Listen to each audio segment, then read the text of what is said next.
Hi everyone, and welcome to Windrider Farm. In this video I'd like to take you inside one of the greenhouses we have here at the homestead that we were able to build for less than $300. It's 12 feet wide by 18 feet long, and the only items that we had to buy for the construction was the metal fencing that you see on the inside, the plastic on the outside, and the shavings on the ground below. Everything else you see, all of the wood that was used in its construction, we were able to obtain for free. The brown posts that you see in front of you were obtained from a local hardware store where they were removing one of the pergolas there and were throwing all of the wood away. I was able to obtain all of that wood by simply asking, "May I have it?"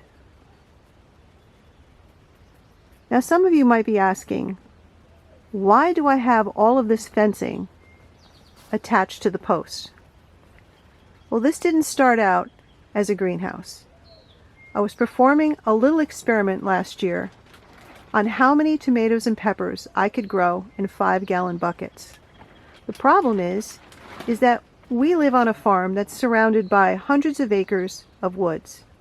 So any animal that wanted to come in and investigate what I was growing could. So I needed a solution.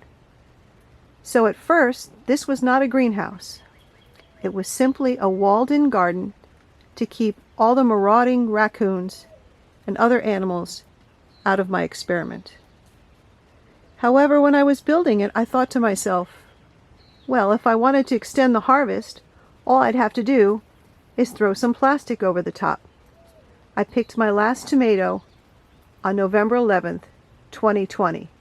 And I'm zone 5. I decided to leave the plastic on to just see how structurally sound all of this was.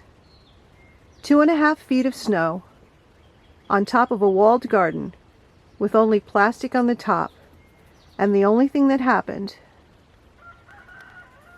was that some of the metal fencing got a little bowed. And right there you'll see all of that water that's collecting from the rain. 2.5 feet of snow, and it's still standing. So this year, I'll be doing the same thing that I did last year. All of the plastic will come off, and I'll be growing tomatoes and peppers inside again, protected from any animals. But for now, what I have is a greenhouse that's 12 feet by 18 feet. That I can start all of my peppers and tomatoes in and bring all of my plants that need to be protected inside to get a jump start. So let's take a walk around and see what we have growing. These are gardenia trees that I dragged inside the house when it got too cold. They're all starting to leaf out again. This is crepe myrtle, not good in zone 5. I believe zone 6 is about as far north as you can go. Brought it inside the house, it was nothing but twigs. Brought it out to the greenhouse, and it's all coming back. These are gardenia bushes that I overwintered inside the house. They fared a little bit better, but being inside here you can see how well they're doing.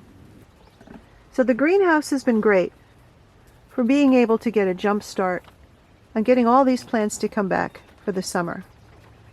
But it's also good for protecting your perennials and your annuals when it's too cold in zone 5 for them to be able to go outside.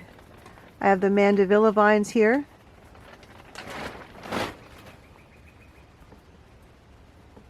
Gerber daisies, also known as Gerbera daisies. I have a fig tree, a citrus tree. It's also a perfect place to start seeds.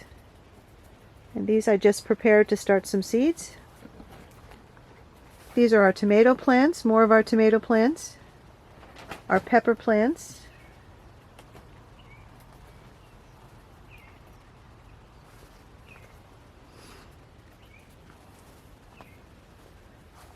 some dahlias, anemone, dianthus, fuchsia, onions, leeks, aloe. So I show you all of this so you get a little inspiration and some ideas so you could start one of these greenhouses yourself.